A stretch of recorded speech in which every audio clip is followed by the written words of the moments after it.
It is the voice of Indiana County, WCCS 101.1 FM and AM 1160. Our conversation with Susan Jonusas, the author of Hell's Half Acre, brought to you by Marcus & Mack, a law firm representing injured people. And you'll tell right away that Susan isn't exactly from the neighborhood. Susan, good morning. Good morning. How are you? I'm wonderful. It's good to have you with us. Are you in London now? Yes, I am. Well, that has to bring up the question, how did you find yourself in the middle of the Kansas prairie writing this story of the untold story of the Benders, a serial killer family on the American frontier? That's not the normal connection one would make with a young lady from London, England.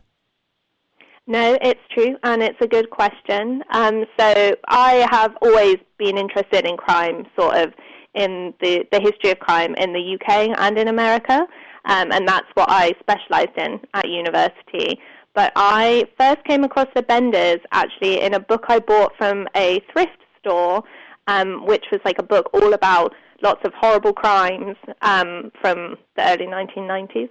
And in it was the story of the Benders, and it just really stuck out to me because it had so many fascinating elements. The location of the crimes was really interesting, and I just never really read anything like that before. And there also wasn't that much information about it, sort of beyond the year 1873, when their crimes were discovered. And eventually, after I finished my master's degree, I thought, you know what, I think I can put this together. I really want to know so much more about this. Let's write the book. What a beautiful job you did. So you take us and put us right there in Labette County, Kansas, in the early 1870s, and we meet the Bender family. I have to tell you, one of the great things about the book is we knew who done it before we even opened the book, and yet you made it suspenseful the entire way through. And we won't get into the actual chase after the pursuit of the Benders after the murders. But it's just a great piece of writing to introduce us to this family and to their crimes and to surround us with the people of Labette County. And there are some heartbreaking stories, and it's fascinating to me the way that you did that. Well, that was really important to me, actually, when I approached the research process, because the Benders are obviously front and center in any kind of initial look at the case, but there was next to nothing available on the victims and the victims' families, and it was really important to me that we learned who they are, we learned who got left behind, why they were out west, and one of the best sources is an account written by a widow of Dr. William York. And she talks about her own theories about the Benders, but she also just paints such an incredible picture of her own family life and her faith and how that helped her through, but also just the deep tragedy that she went through, having volunteered as a nurse in the Civil War where she met her husband, and then obviously to lose her husband very early on in the marriage. And I just thought that those stories really needed to be told as well, because they're so much a part of what makes the story so interesting. It's heartbreaking is what it is. Dr. William York and his entire family, including his brothers who lead the search that eventually broke this story out into the open. The discovery of the bodies buried at the Bender cabin and the crowds that went there to see this event, which it became very much a circus and did so very quickly, didn't it? Yes, I mean, it's kind of hard to imagine now, 5,000 people descending on a crime scene and essentially tearing it to pieces so that they could take their own part of the Bender cabin or the Bender orchard, or even the murder weapons that were found on the scene had to be very quickly put in a bag so they weren't taken away by souvenir hunters. And even now, the hammers are actually on display in a museum in Cherryvale. So we went to see them, and that was a very intense experience, knowing that they'd been in that cabin when all of that had gone on. But that was also really interesting to me, that railroad companies put on special trains so people could come and see the site of these horrible atrocities. And I think it just goes to show that interest in true crime is definitely not a new fad. It's sort of always existed. It absolutely has. So the Bender family, we're talking about 4 individuals, the most intriguing of whom is Kate Bender, a young lady, a beautiful lady, whose physical beauty actually drew in many of the victims. A guy by the name of John Gephardt, and we're throughout the course of the book, we're not sure exactly what the relationship is with Kate there. And then Ma and Pa Bender, they have this little cabin. It's out on the prairie and conveniently located where travelers would come through and they'd need a place to stop, and that's where they would end up, and that's where the crimes occurred. The motivations behind the Benders to do what they did, to kill so many people, was it as simple as saying it was robbery? This is one of the most interesting things about the case, actually, because at the time there was a lot of speculation that it was maybe connected to the family's spiritualist beliefs. Lots of people thought they were just cold-blooded murderers who enjoyed the act of murdering.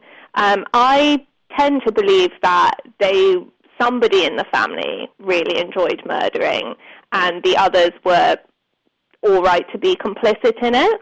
I would suspect John Gephardt, because of his association with other very violent criminals who we know committed a series of crimes over a long period, but essentially the family were just career criminals who made their living by robbing their murder victims and then fencing their stolen horses, because they were connected to a wider network of people involved in selling stolen horses.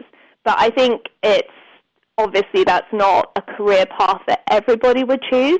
So somebody in that house did have to have a predilection towards violence in the first place. We really can't fathom exactly what was going on in that household, the absolute squalor in which they lived as well, and the proximity of the bodies and the methods by which they did their killings. It truly defines the word gruesome, as the Bender family did what it is that they did. Another fascinating aspect of the story, though, is the search for them. And actually, it begins with the search for William York undertaken by his brothers. And the story of Alexander York is a particularly fascinating aspect of it for me, because he was a politician and a quite famous one in Kansas at that time. And to follow his doings and his absolute guilt at letting the Benders slip through his hands before he knew that they were the killers. His life was a really, really interesting life, and watching him in action at this time is really an interesting aspect of this entire story. Yeah, and that's something that I wasn't aware of until I started really digging into the research. And I knew that he had to be of some standing and influence, because otherwise they wouldn't have been able to organize the search party that they did. But the more I read into his history with the Senate and with Pomeroy and the role he played in exposing bribery in the Senate, which simultaneously destroyed his own political career, I just thought that was such a fascinating element of the events surrounding the Benders, and it gave you a real indication of kind of what was going on in politics at that time, along with sort of what was happening in the more isolated areas of the frontier. And his story and the guilt that he must have carried for the rest of his life, just for me, was such a central part of the overall narrative, because he knew he'd interacted with the murderers, and I don't think you can ever really get over that when you know that your loved one was killed in such a brutal way. It really is an intriguing part of this entire story. So is your story. This is your first book, but it's so amazingly researched. It's so beautifully crafted together. When you made the decision that this was going to be something that you did, were you at all aware of the amount of work that would go into it? And were you confident that you were the writer that it turns out that you are? Sort of yes and no. I think I was so excited to really work on it, because that's my favorite aspect of being a historian. And when you're working on a case that there's not that much kind of publicly known about, and it's your job to go to the archives and do essentially detective work to really piece together a wider narrative and find all the details and find new leads. I think I was so excited to be able to really get into that and make various breakthroughs. And I think I've always loved the writing about the American West and that period in time. And I think I've benefited from reading a lot of books, both fiction and nonfiction, set in that period.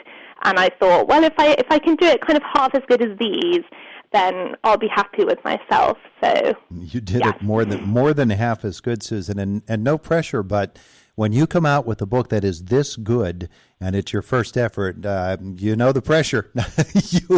I know. Now you got to do it again and again and again and again. Are you working on something new?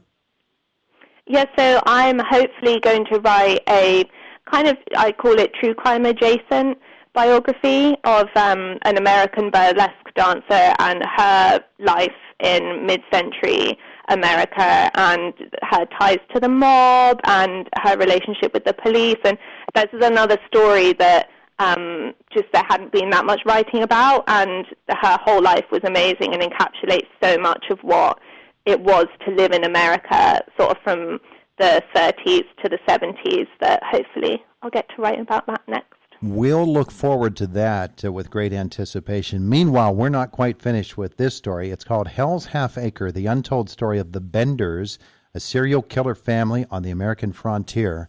Boys and girls got to buy this book to find out what happens to the Benders. Great mystery still involved there. Susan Jonusas, thank you so much for spending some time with us this morning. Thank you so much for having me. Have a lovely day today. You too. It is the voice of Indiana County, WCCS 101.1 FM and AM 1160.